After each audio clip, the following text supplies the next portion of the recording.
ਜਦੋਂ ਨਾ ਤੁਸੀਂ ਆਪਣੀ ਤਾਕਤ ਨੂੰ, ਆਪਣੇ ਆਪ ਨੂੰ ਪਛਾਣਦੇ ਆ, ਆਪਣੀ ਯੋਗਤਾ ਨੂੰ, ਵੈਸੇ ਵੀ ਮਨੋਵਿਗਿਆਨਕ ਕਹਿੰਦੇ ਆ ਵੀ ਤੁਹਾਡਾ ਆਪਣਾ ਸਰੀਰ ਆ,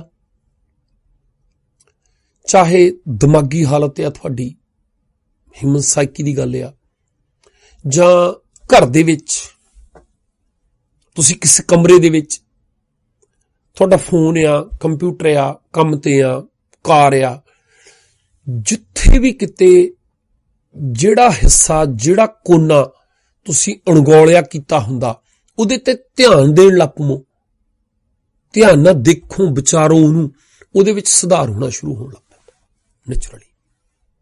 ਸਾਡੀ ਕਮਜ਼ੋਰੀ ਆ ਵੀ ਅਸੀਂ ਆ ਮਸ਼ੀਨ ਆ ਜਿਹੜੀ ਉੱਤੇ ਲੱਗੀ ਹੋ, ਜਿਹੜੀ ਸਭ ਕੁਝ ਕਰਦੀ ਆ, ਜਿਹਦਾ ਮੁੱਖ ਰੋਲ ਆ, ਉਹਦੇ ਬਾਰੇ ਕਦੇ ਸੋਚਿਆ ਨਹੀਂ, ਗੰਭੀਰਤਾ ਨਾਲ ਵਿਚਾਰਿਆ ਨਹੀਂ, ਕਦੇ ਧਿਆਨ ਨਹੀਂ ਦਿੱਤਾ ਉਹਦੇ ਉੱਤੇ ਵੀ ਜੇ ਸਾਡੇ ਅੰਦਰ ਨਿਰਾਸ਼ਾ ਆ ਰਹੀ ਆ ਤਾਂ ਕਿਹਨਾਂ ਕਾਰਨਾਂ ਕਰਕੇ ਆ ਰਹੀ ਆ, ਕਿਹੜੀ ਚੀਜ਼ ਆ ਜਿਹੜੀ ਟ੍ਰਿਗਰ ਕਰਦੀ ਆ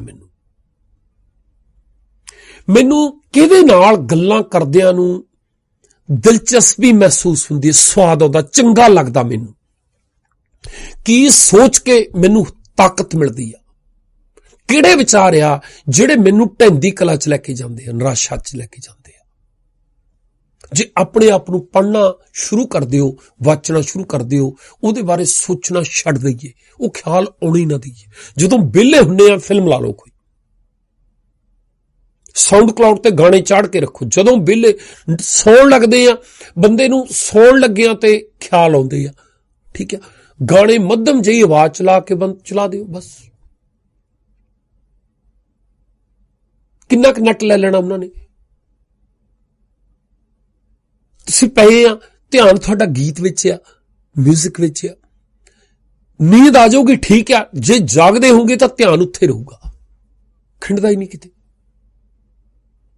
ਜਿਹੜਾ ਕਿਸੇ ਨੂੰ ਕੋਈ ਸ਼ਬਦ ਚੰਗਾ ਲੱਗਦਾ, ਕਿਸੇ ਨੂੰ ਕੋਈ ਕਿਸੇ ਦੀ ਗੱਲਬਾਤ ਚੰਗੀ ਲੱਗਦੀ ਆ, ਆਪਣੇ ਆਪ ਨੂੰ ਪਤਾ ਹੁੰਦਾ ਵੀ ਇੱਥੇ ਮੈਂ ਰਿਲੈਕਸ ਹੋ ਜਾਣਾ, ਮੈਨੂੰ ਆਹ ਕੁਛ ਕਰਦੇ ਨੂੰ ਧਿਆਨ ਮੇਰਾ ਬਾਹਰ ਨਹੀਂ ਜਾ ਰਿਹਾ, ਟਾਈਮ ਨਾਲ ਸੌਂ ਵੀ ਹੋ ਜਾਣਾ, ਟਾਈਮ ਨਾਲ ਸੌਂ ਗਏ, ਟਾਈਮ ਨਾਲ ਉੱਠ ਵੀ ਹੋ ਜਾਣਾ, ਰਿਲੈਕਸ ਵੀ ਹੋ ਜਾਣਾ ਤੁਸੀਂ। ਜਿਹੜੇ ਖਿਆਲ, ਜਿਹੜੇ ਲੋਕ, ਜਿਹੜੀਆਂ ਗੱਲਾਂ, ਜਿਹੜਾ ਕੰਮ ਤੁਹਾਨੂੰ ਇਰੀਟੇਟ ਕਰਦਾ ਹੈ, ਛੱਡ ਦਿਓ ਉਹਨੂੰ, ਸਾਡੇ ਆਪਣੇ ਪਾਸੇ ਆ। ਕੋਈ ਪੈਸਾ, ਕੋਈ ਰਿਲੇਸ਼ਨਸ਼ਿਪ ਇਦਾਂ ਦੀ ਨਹੀਂ ਹੈ ਜਿਹਨੇ ਤੁਹਾਡਾ ਕੋਈ ਸਵਾਰ ਦੇਣਾ ਆ। ਤੁਸੀਂ ਸਭ ਤੋਂ ਜ਼ਰੂਰੀ ਆ, ਚੇਤਾ ਰੱਖੀਏ, ਇਟਸ ਆਲ ਅਬਾਊਟ ਮੀ। ਉਹ ਝੂਠ ਆ ਜਿਹੜਾ ਸਾਨੂੰ ਕਿਹਾ ਗਿਆ ਆ ਵੀ ਮੈਂ ਨਹੀਂ, ਇਹ ਸਭ ਕੁਝ ਤੂੰ ਆ, ਪਰਉਪਕਾਰ ਕਰਨਾ ਆ, ਅਸੀਂ ਸਵਾਰਥੀ ਨਹੀਂ ਹੋਣਾ, ਸਵਾਰਥੀ ਹੀ ਹੋਣਾ ਆ। ਚੇਤਾ ਰੱਖਿਓ, ਸਵਾਰਥੀ ਹੀ ਹੋਣਾ ਆ ਅਸੀਂ। ਕੋਈ ਵੀ ਰਿਸ਼ਤਾ ਜ਼ਰੂਰੀ ਨਹੀਂ ਹੈਗਾ। ਇਹ ਲੋਕ ਝੂਠ ਬੋਲਦੇ ਆ ਵੀ ਇਹ ਸਾਰਾ ਕੁਝ ਰੱਬ ਦਾ ਆ, ਸੇਵਾ ਕਰਨੀ ਆ, ਅਸੀਂ ਗੁਰੂ ਤੋਂ ਜਾਨ ਵਾਰਨੀ ਆ, ਅਸੀਂ ਕੁਰਬਾਨੀ ਕਰਨ ਲਈ ਤਿਆਰ ਰਹਿਣਾ ਆ, ਮਾਂ ਪਿਓ ਰੱਬ ਦਾ ਰੂਪ ਹੁੰਦੇ ਆ। ਜੇ ਤੁਸੀਂ ਹੈਗੇ ਆ ਤੇ ਬਾਕੀ ਰਿਸ਼ਤੇ ਹੈਗੇ ਆ, ਜੇ ਨਹੀਂ ਤੁਸੀਂ, ਸਾਡਾ ਨੁਕਸਾਨ ਹੋਇਆ ਆ। ਹਰੇਕ ਜਣੇ ਨੇ ਦੂਜੇ ਦੇ ਨਾਂ ਦੇ ਉੱਤੇ ਆਪਣਾ ਨੁਕਸਾਨ ਕਰ ਲਿਆ। ਹੁਣ ਸਮਾਜ ਦੀ ਬਣਤਰ ਨਿਗਰੀ ਕਿਉਂ ਆ? ਸਾਡਾ ਸਮਾਜ ਨਿਵਾਣ ਵੱਲ ਨੂੰ ਕਿਉਂ ਗਿਆ? ਅਸੀਂ ਉਹ ਗੱਲਾਂ ਕੀਤੀਆਂ ਜਿਹੜੀ ਔਕਾਤ ਨਹੀਂ ਸਾਡੀ, ਜਿਹੜੀਆਂ ਪ੍ਰੈਕਟੀਕਲੀ ਹੋ ਨਹੀਂ ਸਕਦੀਆਂ, ਸਿਰਫ ਚੰਗੇ ਦਿਖਣ ਲਈ ਕੀਤੀਆਂ ਸੀ। ਦਾਸ ਕਹਿਣ ਨਾਲ ਹੰਕਾਰ ਨਹੀਂ ਆਉਂਦਾ। ਜਿੰਨਾ ਲੁੱਟ ਕੇ ਖਾਦਾ, ਇਹਨਾਂ ਸਾਰੇ ਦਾਸਾਂ ਨੇ ਖਾਦਾ। ਦਾਸਾਂ ਦੇ ਰੂਪ ਚ ਗੁੰਡੇ ਬਹਿ ਗਏ ਸਾਡੇ ਸਿਰਾਂ ਤੇ। ਜੇ ਕਿਤੇ ਅਸੀਂ ਇਹ ਵਾਅਦਾ ਕੀਤਾ ਹੁੰਦਾ, ਆਪਣੇ ਬੱਚਿਆਂ ਨੂੰ ਸਿਖਾਇਆ ਹੁੰਦਾ ਵੀ it's all about me, myself, ਇਹ ਧਰਤੀ ਦੇ ਉੱਤੇ, ਸ੍ਰਿਸ਼ਟੀ ਦੇ ਵਿੱਚ ਸਭ ਤੋਂ ਜ਼ਰੂਰੀ ਮੈਂ ਆ। ਇਹ ਜਿਹੜੀ ਅਖੌਤੀ ਨਿਮਰਤਾ ਆ, ਜਿਹੜਾ ਟਕਾ ਆ ਨਾ ਤੁਹਾਡੇ ਅੰਦਰ, ਜਦੋਂ ਤੁਸੀਂ ਵੱਡੇ ਹੋ ਗਏ, ਤੁਸੀਂ ਆਪਣੇ ਬਾਰੇ ਸੋਚਣ ਲੱਗ ਪਏ, ਫਿਰ ਤੁਸੀਂ ਉੱਚੇ ਹੋਣ ਲੱਗ ਪੈਣਾ। ਉਹ ਤੋਂ ਬਾਅਦ ਜਿਹੜੀ ਦਇਆ ਆਉਣੀ ਨਾ, ਜਿਹੜੀ ਪਰਉਪਕਾਰ ਦੀ ਬਿਰਤੀ ਆਉਣੀ ਤੁਹਾਡੇ ਅੰਦਰ, ਉਹ ਹੋਣੀ ਆ ਜਿਹਨ ਤੁਹਾਨੂੰ ਘਟਣ ਨਹੀਂ ਦੇਣਾ, ਤੁਹਾਨੂੰ ਛੋਟਾ ਨਹੀਂ ਹੋਣ ਦੇਣਾ। ਤੁਹਾਨੂੰ ਪਰਉਪਕਾਰ ਕਰਨ ਤੋਂ ਬਾਅਦ ਕਦੇ ਪਛਤਾਵਾ ਨਹੀਂ ਹੋਣਾ। ਤੁਹਾਨੂੰ ਕਦੇ ਇਹ ਨਹੀਂ ਲੱਗਣਾ ਕਿ ਮੈਨੂੰ ਐਕਸਪਲੋਇਟ ਕਰ ਦਿੱਤਾ, ਲੁੱਟ ਲਿਆ ਗਿਆ, ਮੈਨੂੰ ਖੋਹ ਲਿਆ ਮੇਰੇ ਕੋਲੋਂ। ਅੱਜ ਕੀ ਹੁੰਦਾ, ਹਰ ਇੱਕ ਬੰਦਾ ਜਿਹਦੇ ਆਪਣੇ ਕੋਲ ਕੁਛ ਨਹੀਂ, ਆਪਣਾ ਖੋ ਕੇ ਤੰਗ ਹੋ ਕੇ ਦੂਜੇ ਦਾ ਭਲਾ ਕਰਨ ਦੀ ਸੋਚਦਾ, ਫਿਰ ਕਹਿੰਦਾ ਲੁੱਟ ਕੇ ਲਿਆ ਗਿਆ ਮੈਨੂੰ, ਫਿਰ ਮਿਹਣੇ ਮਾਰਦਾ ਉਹਨੂੰ।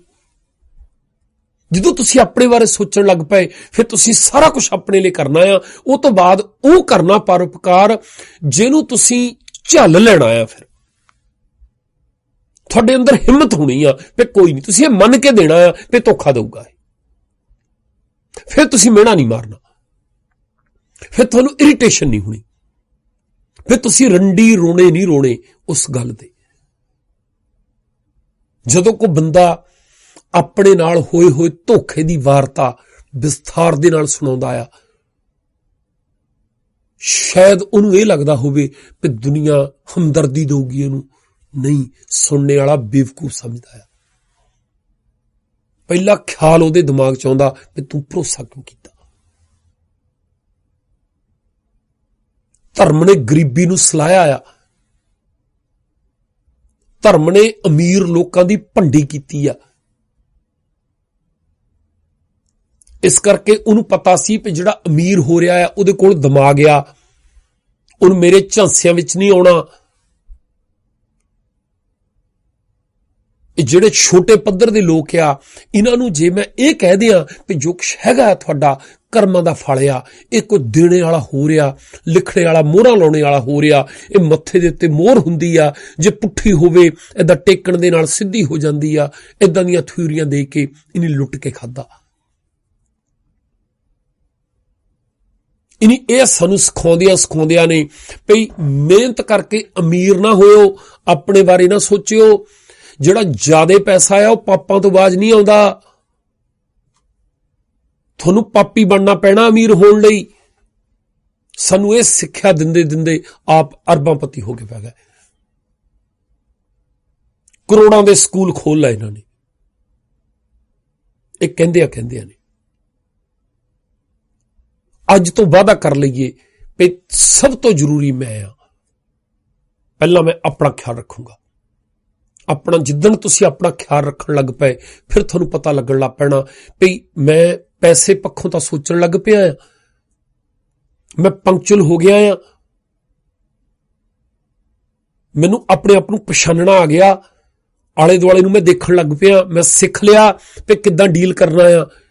ਪਰ ਕੁਝ ਕੰਮ ਐਸੇ ਆ ਜਿਹੜੇ ਸਮਾਜਿਕ ਰੂਪ ਦੇ ਵਿੱਚ ਹੋ ਰਹੇ ਆ, ਕੁਝ ਆਲੇ ਦੁਆਲੇ ਘਟਨਾਵਾਂ ਐਸੀਆਂ ਵਾਪਰ ਰਹੀਆਂ ਆ ਜਿਹਦੇ ਵਿੱਚ ਸਾਰੇ ਜਣੇ ਸ਼ਾਮਲ ਆ।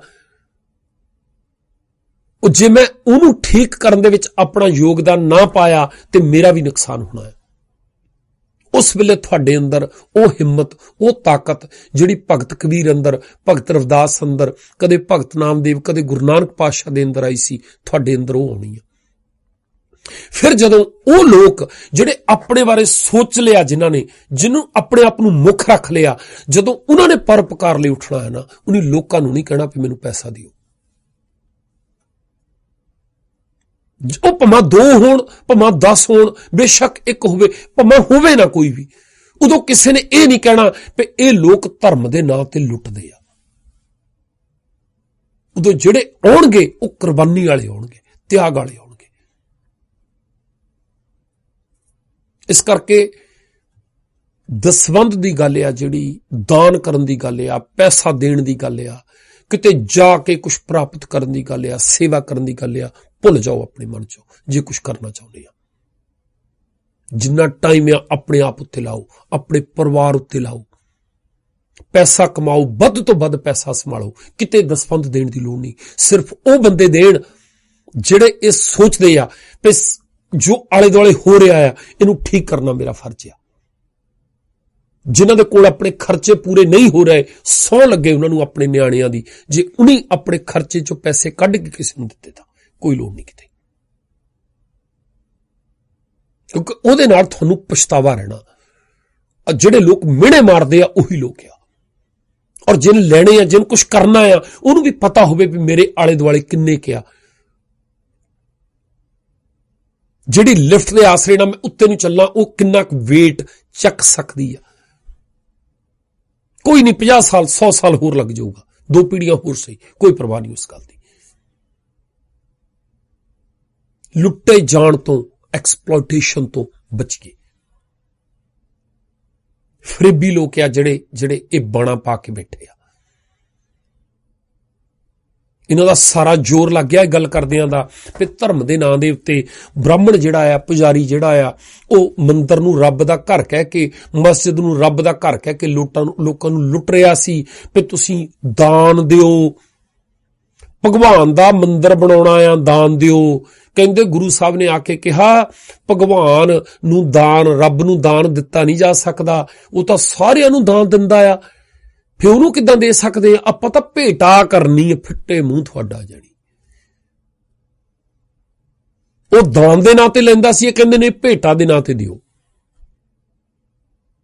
ਉਹ ਕਹਿੰਦਾ ਸੀ ਰੱਬ ਦਾ ਮੰਦਰ ਬਣਾਉਣਾ ਆ, ਇਹ ਕਹਿੰਦੇ ਨਹੀਂ, ਰੱਬ ਦਾ ਮੰਦਰ ਨਹੀਂ ਬਣ ਸਕਦਾ, ਭਗਵਾਨ ਦਾ ਮੰਦਰ ਨਹੀਂ ਬਣ ਸਕਦਾ, ਗੁਰੂ ਦਾ ਗੁਰਦੁਆਰਾ ਬਣਾਓ। ਤੁਸੀਂ ਮੂਰਤ ਨੂੰ ਨਹੀਂ ਖਵਾਇਆ ਜਾ ਸਕਦਾ, ਗੁਰੂ ਗ੍ਰੰਥ ਸਾਹਿਬ ਨੂੰ ਖਵਾਓ ਥਾਲੀ ਚ ਪਾ ਕੇ। ਦੁੱਧ ਨਹੀਂ ਪੀਂਦਾ ਉਹ, ਦੁੱਧ ਪੀਣਾ ਨਹੀਂ, ਬਿਲਕੁਲ ਨਹੀਂ, ਦੁੱਧ ਪ੍ਰਸ਼ਾਦ ਖਾਊਗਾ, ਕੜਾ ਪ੍ਰਸ਼ਾਦ ਖਾਊਗਾ। ਸਾਰਾ ਕੁਛ ਉਹੀ ਲਿਆ ਕੇ ਇੱਕ ਵੱਖਰੀ ਤਰ੍ਹਾਂ ਦਾ ਇੱਕ ਕਾਜੀ ਨੇ ਅੱਲਾ ਦੇ ਨਾਂ ਤੇ ਇੱਕ ਤਰ੍ਹਾਂ ਦੀ ਬਣਤਰ ਸਰੀਰ ਦੀ ਬਣਾਈ ਹੋਈ ਸੀ। ਇੱਕ ਨੇ ਕਿਸੇ ਨੇ ਰਾਮ ਕ੍ਰਿਸ਼ਨ ਦੇ ਨਾਂ ਦੇ ਉੱਤੇ ਇੱਕ ਰੰਗ ਦੇ ਕੱਪੜੇ, ਕੁਛ ਕਰਮ ਕਾਂਡ ਦਿੱਤੇ ਹੋਏ ਸੀ। ਉਦਾਂ ਦੇ ਉਹਨਾਂ ਨੇ ਗੁਰੂ ਨਾਨਕ ਦੇ ਨਾਂ ਤੇ, ਗੁਰੂ ਗੋਬਿੰਦ ਸਿੰਘ ਦੇ ਨਾਂ ਤੇ ਸਾਨੂੰ ਦੇ ਕੇ ਆਪਣੀਆਂ ਭੇਡਾਂ ਬਣਾ ਕੇ ਰੱਖ ਲਿਆ। ਸ਼ਾਇਦ ਤਕਲੀਫ ਹੋਵੇ, ਸ਼ਾਇਦ ਬੁਰਾ ਲੱਗੇ, ਸ਼ਾਇਦ ਅਸੀਂ ਸਮੁੱਚੇ ਰੂਪ ਦੇ ਵਿੱਚ ਇਹਨੂੰ ਵਿਚਾਰ ਨਾ ਸਕੀਏ, ਟਾਈਮ ਲੱਗੂਗਾ। ਪਰ ਸ਼ੁਰੂਆਤ ਕਰਨ ਲਈ ਸਭ ਤੋਂ ਜ਼ਰੂਰੀ ਜਿਹੜਾ, ਜਿੱਥੇ ਜ਼ਿੰਮੇਵਾਰ ਹੋਣਾ ਹੈ, ਅਸੀਂ ਆਪਣੇ ਆਪ ਪ੍ਰਤੀ ਸੁਚੇਤ ਹੋ ਜਾਈਏ। ਬਸ ਮੈਂ ਕਹਿੰਦਾ ਧਰਤੀ ਤੇ ਕੋਈ ਦਿਨ ਐਸਾ ਆਵੇ, ਧਰਤੀ ਦੇ ਉੱਤੇ ਗੁਰਦੁਆਰੇ ਦੀ ਲੋੜ ਨਾ ਪਵੇ। ਗੁਰੂ ਨਾਨਕ ਨੂੰ ਮੰਨਣੇ ਵਾਲਾ ਕੱਲਾ ਕੱਲਾ ਸਿੱਖ ਸੰਪੂਰਨ ਗੁਰਦੁਆਰੇ ਦੇ ਰੂਪ ਵਿੱਚ ਤੁਰਿਆ ਫਿਰਦਾ ਹੋਵੇ।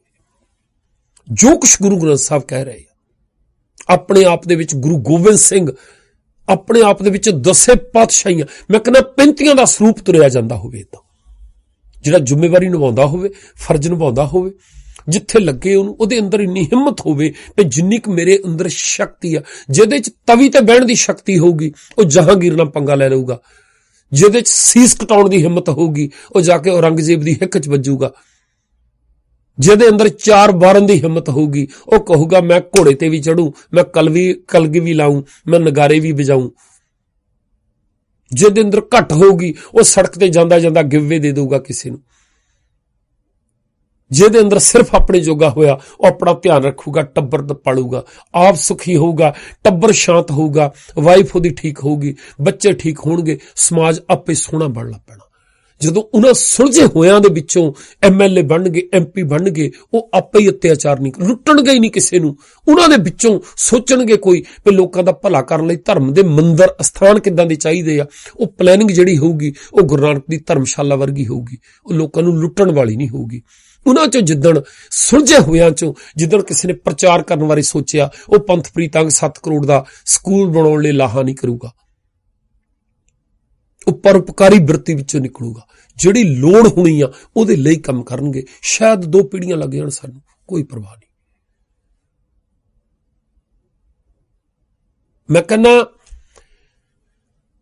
ਜੇ ਨਾ ਅਸੀਂ ਬਿਲਕੁਲ ਗੁਰੂ ਸਾਹਿਬ ਵਾਂਗ ਸੋਚੀਏ ਤਾਂ ਉਹ ਦਿਨ ਆਉਣਾ ਚਾਹੀਦਾ ਸਾਡੇ ਦੇਖਦਿਆਂ ਜਿਹੜੇ ਅੱਜ ਗੁਰੂ ਦੇ ਰਾਹ ਤੇ ਤੁਰੇ ਹੋ ਆ, ਉਹ ਉਜੜਨੇ ਚਾਹੀਦੇ, ਖਤਮ ਹੋਣੇ ਚਾਹੀਦੇ, ਤਬਾਹ ਹੋਣੇ ਚਾਹੀਦੇ, ਰੋਟੀ ਤੋਂ ਵੀ ਆਵਾਜ਼ਾਰ ਚਾਹੀਦੇ ਆ। ਇਹ ਸਬੂਤ ਹੋਊਗਾ ਇਸ ਗੱਲ ਦਾ ਕਿ ਅਸੀਂ ਸੁਚੇਤ ਹੋ ਗਏ।